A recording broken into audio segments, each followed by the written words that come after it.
ഏറെക്കാലമായി മലയാള സിനിമയിൽ ഒരേ ശ്വാസത്തിൽ കേൾക്കുന്ന രണ്ട് പേരുകളുണ്ട്. മമ്മൂട്ടി, മോഹൻലാൽ. രണ്ട് കലാകാരന്മാരും ഏറെ വിലയിരുത്തപ്പെട്ടിട്ടുണ്ട്. എന്നാൽ പരസ്പരം പരസ്യമായി വിലയിരുത്തി കണ്ടിട്ടില്ല. മോഹൻലാൽ ആ പതിവും തെറ്റിക്കുകയാണ്. മമ്മൂട്ടിയെക്കുറിച്ചും തന്നെക്കുറിച്ചും കൃത്യമായ ചില നിരീക്ഷണങ്ങൾ മോഹൻലാൽ നടത്തുന്നു. നേരെ ചൊവ്വയുടെ രണ്ടാം ഭാഗത്തിലേക്ക്. മലയാള സിനിമയെപ്പറ്റി പറയുമ്പോൾ പല ആളുകളും പറയും മോഹൻലാൽ ഒരു വളരെ സ്വാഭാവികമായ നടന രീതിയുള്ള ആളാണ്. അതേസമയം മമ്മൂട്ടി അത്രയ്ക്കൊരു സ്വാഭാവിക നടനല്ല. രണ്ടുപേരും വളരെ നല്ല നടന്മാരാണെന്ന് അംഗീകരിക്കുമ്പോൾ തന്നെയാണ് ഈ വ്യത്യാസം പറയുക. ഈ മമ്മൂട്ടിയെ ഒരു നടൻ എന്ന നിലയിലും വ്യക്തി എന്ന നിലയിലും മോഹൻലാൽ എങ്ങനെയാണ് വിലയിരുത്തുന്നത്? അദ്ദേഹം വളരെ കമ്മിറ്റഡ് ആയിട്ടുള്ള ഒരു ആക്ടറാണ്. വളരെ ഡിസിപ്ലിൻഡ് ആയിട്ടുള്ള ഒരു ആക്ടറായിരുന്നു. അദ്ദേഹത്തിന്റെ ജീവിത രീതിയിലൊക്കെ അത് പ്രതിഫലിക്കുന്നുണ്ട്. ഇപ്പൊ എന്നടുത്ത് തന്നെ അദ്ദേഹം പറഞ്ഞിട്ടുണ്ട്, ഞാനിപ്പോ ഫോർ എക്സാമ്പിൾ അത് പറയുകയാണെങ്കിൽ ഒരു ഡയലോഗ് എഴുതിയ ഡയലോഗ് എനിക്കിഷ്ടമുള്ള രീതിയിലാണ് പറയുന്നത്. എന്ന് പറഞ്ഞാൽ ഇന്ന സ്ഥലത്ത് നിർത്തണം, ഇന്ന സ്ഥലത്ത് പിന്നെ ഒരു ഒന്ന് പോസ് ചെയ്യണം, അല്ലെങ്കിൽ ഇന്ന സ്ഥലത്ത് ഒരു കോമ വേണം. എനിക്ക് അങ്ങനെയുള്ള നിയമങ്ങൾ കൊണ്ടു നടക്കാൻ പറ്റില്ല. മമ്മൂട്ടി എൻ്റെ അടുത്ത് പറയുന്നുണ്ട്, പുള്ളിക്ക് അങ്ങനെ പറയാൻ പറ്റില്ല. പുള്ളിക്ക് അതിൻ്റെ അപ്പൊ അത്രയും അദ്ദേഹം വളരെ സ്ട്രിക്റ്റ് ആയിട്ടുള്ള ഒരാളാണ്. അത്തരത്തിലുള്ള ഡയലോഗുകൾ അങ്ങനെ തന്നെ പറയണം എന്നുള്ളത്. ഞാൻ അത്രയും ഡിസിപ്ലിൻഡ് ആയിട്ടുള്ള ഒരാളല്ല. അത് എന്റെ അഭിനയത്തിലും ഒക്കെ ഉണ്ടാകാം. അപ്പൊ അതായിരിക്കാം ഒരു പക്ഷേ സ്വാഭാവികത എന്ന് പറയുന്നത്. പുള്ളി വളരെ ഭയങ്കര ഡിസയർ, അതായത് അതിനോട് ആവേശമുള്ള ഒരാളാണ്. നമുക്ക് ആവേശമുണ്ട്, പക്ഷെ ഇത്തരത്തിലുള്ള വ്യത്യാസം ഉള്ള ആളാണ്. മമ്മൂട്ടി എന്ന് പറയുന്നത് വളരെ പ്ലാൻഡും വളരെ എന്താണ് ഈ സിനിമ ഇങ്ങനെ തന്നെ ആകണം എന്ന് വളരെ ശഠിക്കുന്ന ആളാണ്. അദ്ദേഹത്തിന്റെ റോൾ ഏറ്റവും നല്ല ഭംഗിയാക്കണം എന്നൊക്കെ ശഠിക്കുന്ന ആളാണ്. നമുക്കും അങ്ങനെയാണ്, പക്ഷെ ഞാൻ കുറച്ചുകൂടെ ലിബറലാണ്. എങ്കിലും ഏതെങ്കിലും അദ്ദേഹത്തിന്റെ ചില റോളുകൾ കാണുമ്പോൾ ലാലിനെ വളരെ വളരെ നന്നായി എന്ന് തോന്നിയിട്ടുണ്ടോ? അങ്ങനെ ഉണ്ടെങ്കിൽ ഏത് റോളുകളാണ്?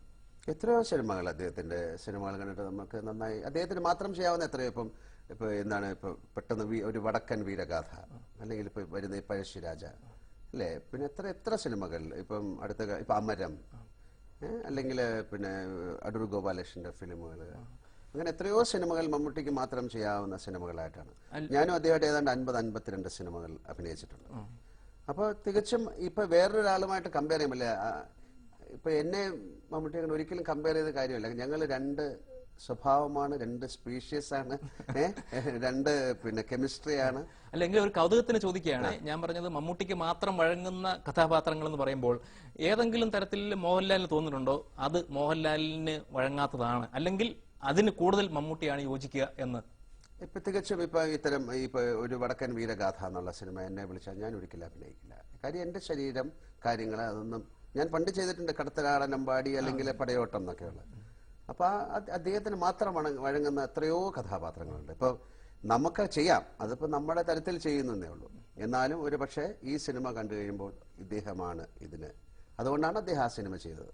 അടുത്ത കാലത്ത് വളരെ ഗൗരവമേറിയ ചില പഠനങ്ങൾ തന്നെ ഇതേക്കുറിച്ച് വന്നിട്ടുണ്ട്. അപ്പൊ അതിൽ പറയുന്നത്, അതൊരു പഠനമായിട്ട് എനിക്ക് തോന്നുന്നില്ല. അപ്പൊ അതിൽ പറയുന്നത് കൗതുകത്തിന് വേണ്ടിയാണെങ്കിലും അതിൽ പറയുന്നത് മോഹൻലാലിനെ ഒരുപക്ഷെ ശ്രീകൃഷ്ണനായിട്ട് കേരളത്തിലെ ആളുകൾ കാണുന്നു, അതേസമയം മര്യാദാ പുരുഷോത്തമനായ ശ്രീരാമനായി മമ്മൂട്ടിയെ കാണുന്നു. അപ്പൊ അത്തരം താരതമ്യങ്ങൾക്ക് ശരിക്കും ശ്രീകൃഷ്ണൻ എന്ന് പറഞ്ഞാൽ ശ്രീരാമനെക്കാട്ടിലും വലിയ ആളാണ്.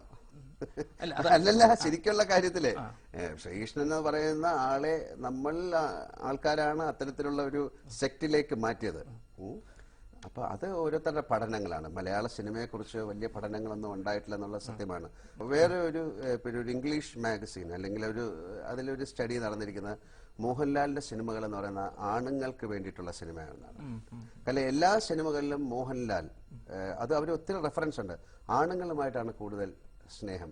ഇപ്പൊ ആറാം തമ്പുരാൻ എന്നുള്ള സിനിമയായാലോ, അല്ലെങ്കിൽ നരസിംഹം എന്നുള്ള സിനിമയായാലോ, ഇപ്പൊ നമുക്ക് പാർക്കാൻ മുന്തിരിത്തോപ്പുകൾ സിനിമ പോലും വിനീത് എന്ന് പറയുന്ന ആൾക്കാരെയാണ്, അവന് ഓരോ കാര്യങ്ങൾ പറഞ്ഞു കൊടുക്കുന്നത്. അല്ലെങ്കിൽ തൂവാനത്തുമ്പികൾ, ഇതെല്ലാം ഭയങ്കര പ്രണയവും കാര്യങ്ങളും ഉണ്ടെങ്കിൽ തന്നെയും ഒരു മെയിൽ എന്ന് പറയുന്ന ആളെ കൂടുതൽ സപ്പോർട്ട് ചെയ്യുന്ന. അപ്പൊ അതൊരു പഠനമാണ്. അതേപോലെ